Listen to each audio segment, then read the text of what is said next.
नमस्कार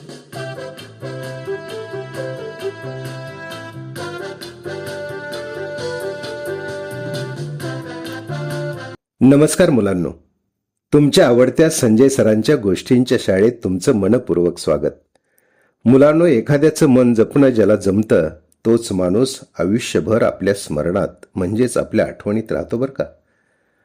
मुलांनो, आज आपण ऐकणार आहोत अशीच एक सुंदर गोष्ट जी आपल्याला आपलं मन जपायला शिकवते.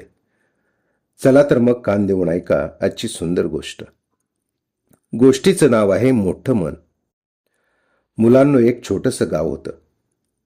त्या गावात एक सुंदर शाळा होती. तुमच्या शाळेसारखीच बरं का. त्या शाळेत अशोक आणि अजित हे दोन जिवलग मित्र शिकत होते. ते खूप हुशार होते. मुलांनो, शाळेची घंटा वाजली. परिपाठानंतर सर्व मुले आपापल्या वर्गात गेली. वर्ग शिक्षकही वर्गात गेले. वर्ग शिक्षक म्हणाले, पहिला तास चित्रकलेचा घेऊया. चित्रकला सर्वांच्या आवडीचा विषय. वर्ग शिक्षकांनी फलकावर सुंदर चित्र काढलं. सर्व विद्यार्थी खुश झाले. सर्व विद्यार्थी मन लावून चित्र काढत होते. इतक्यात अजितचा हात चुकून अशोकच्या रंगाच्या डब्याला लागला आणि सर्व रंग खाली सांडले. अशोकला खूप राग आला, पण त्याने स्वतःला शांत केलं. अजित घाबरत म्हणाला, माझ्याकडून चूक झाली, मला माफ कर. अशोक खूप संवेदनशील होता. तो हसला आणि म्हणाला, मित्रा, मैत्री ही रंगापेक्षा मौल्यवान असते.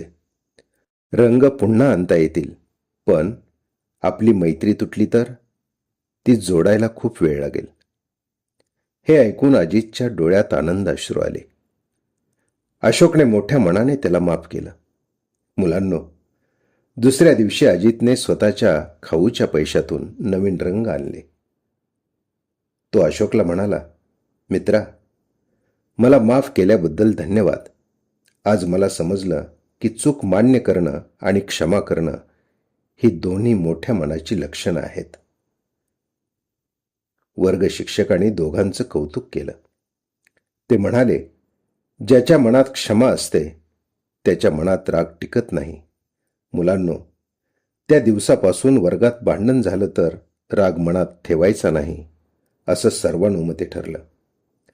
तसेच वर्गात भांडण न करण्याचा सर्वांनी नियमही केला. वर्गात पुन्हा आनंद, हसू आणि मैत्री फुलली. मुलांनो, क्षमा करणारा माणूस कधीच लहान होत नाही, उलट त्याचं मन अधिक मोठं होतं. मुलांनो, मोठेपणा उंचीत नसतो, मोठेपणा मनात असतो. गोष्टी संपतात, पण त्यातून मिळणारा विचार आयुष्यभर सोबत असतो. पुन्हा भेटू संजय सरांच्या गोष्टींच्या शाळेत.